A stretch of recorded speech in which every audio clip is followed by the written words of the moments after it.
कहानियाँ हमें कुछ बतलाती है, पुराने दिनों के बीते यादों को दिलाती है। ऐसी ही एक कहानी आपके लिए लेकर आया हूँ जो कहानी के माध्यम से जीवन में सीख दिलाती है। इस कहानी का नाम है सीख जो जीवन बदल दे।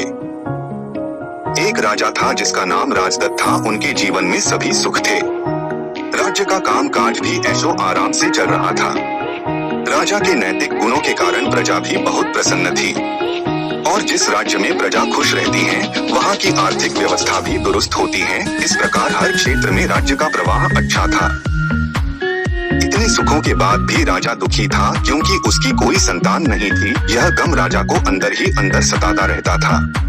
प्रजा को भी इस बात का बहुत दुख था। वर्षों के बाद राजा की यह मुराद पूरी हुई और उसे एक पुत्र की प्राप्ति हुई। पूरे नगर में कई दिनों तक जश्न मना। नागरिकों को राजमहल में दावत दी गई। राजा की इस खुशी में प्रजा भी झूम रही थी। समय बीतता जा रहा था। राजकुमार का नाम रत्नमणि रखा गया।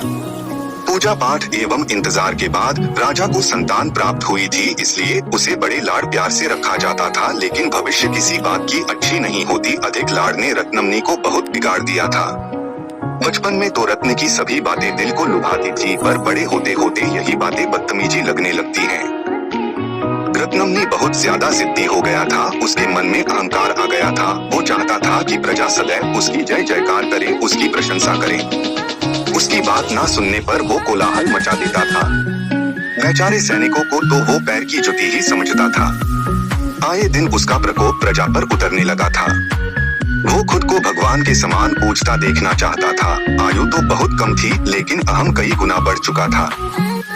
रत्नमणि के इस व्यवहार से सभी बहुत दुखी थे। प्रजा आए दिन दरबार में रत्नमणि की शिकायत लेकर आती थी, जिसके कारण राजा का सिर लज्जा से झुक जाता था। यह एक गंभीर विषय बन चुका था। एक दिन राजा ने सभी खास दरबारियों एवं मंत्रियों की सभा बुलवाई और उनसे अपने दिल की बात कही कि वे राजकुमार के इस व्यवहार से अत्यंत दुखी हैं। राजकुमार इस राज्य का भविष्य है। अगर उनका व्यवहार यही रहा तो राज्य की खुशहाली चंद दिनों में ही जाती रहेगी। दरबारी राजा को सांत्वना देते हैं और कहते हैं कि आप हिम्मत रखिए वरना प्रजा निस्सहाय हो जाएगी। मंत्री ने सुझाव दिया कि राजकुमार को एक उचित मार्गदर्शन एवं सामान्य जीवन के अनुभव की जरूरत है। आप उन्हें गुरु राधागुप्त के आश्रम भेज दीजिए। सुना है वहाँ से जानवर भी इंसान बनकर निकलता है।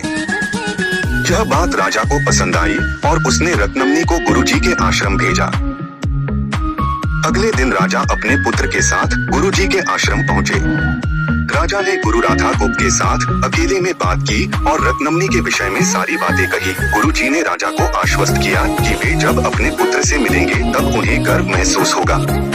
गुरुजी के ऐसे शब्द सुनकर राजा को शांति महसूस हुई और वे सहज अपने पुत्र को आश्रम में छोड़कर राजमहल लौट गए। अगले दिन सुबह गुरु के खास चेले द्वारा रत्नमणि को भिक्षा मांगकर खाने को कहा गया, जिसे सुनकर रत्नमणि ने साफ इनकार कर दिया। चेले ने उसे कह दिया कि अगर पेट भरना है तो भिक्षा मांगनी होगी और भिक्षा का समय शाम तक ही है, अन्यथा भूखा रहना पड़ेगा। रत्नमणि ने अपनी अकड़ में चेले की बात नहीं मानी और शाम होते होते उसे भूख लगने लगी, लेकिन उसे खाने को नहीं मिला। दूसरे दिन उसने भिक्षा मांगना शुरू किया। शुरुआत में उसके बोल के कारण उसे कोई भिक्षा नहीं देता था, लेकिन गुरुकुल में सभी के साथ बैठने पर उसे आधा पेट भोजन मिल जाता था। धीरे धीरे उसे मीठे बोल का महत्व समझ आने लगा और करीब 1 महीने बाद रत्नमणि को भरपेट भोजन मिला, जिसके बाद उसके व्यवहार में बहुत से परिवर्तन आए। इसी तरह गुरुकुल के सभी नियमों ने राजकुमार में बहुत से परिवर्तन किए, जिसे राधागुप्त जी भी समझ रहे थे। एक दिन राधागुप्त जी ने रत्नमणि को अपने साथ सुबह सवेरे सैर पर चलने कहा। दोनों सैर पर निकल गए। रास्ते भर बहुत बातें की। गुरुजी ने रत्नमणि से कहा कि तुम बहुत बुद्धिमान हो और तुम में बहुत अधिक ऊर्जा है, जिसका तुम्हें सही दिशा में उपयोग करना आना चाहिए। दोनों चलते चलते एक सुंदर बाग में पहुंच गए, जहां बहुत सुंदर सुंदर फूल थे जिनसे बाग महक रहा था। गुरुजी ने रत्नमणि को बाग से पूजा के लिए गुलाब के फूल तोड़ने कहा। रत्नमणि झट से सुंदर सुंदर गुलाब तोड़ लाया और अपने गुरु के सामने रख दिए। अब गुरुजी ने उसे नीम के पत्ते तोड़कर लाने कहा। रत्नमणि वो भी ले आया। अब गुरुजी ने उसे एक गुलाब सूंघने दिया और कहा, बताओ कैसा लगता है। रत्नमणि ने गुलाब सूंघा और गुलाब की बहुत तारीफ की। फिर गुरुजी उसे नीम के पत्ते चखकर उसके बारे में कहने को कहा। जैसे ही रत्नमनी ने नीम के पत्ते खाए उसका मुंह कड़वा हो गया और उसने उसकी बहुत निंदा की और जतर कतर पीने का पानी ढूंढने लगा।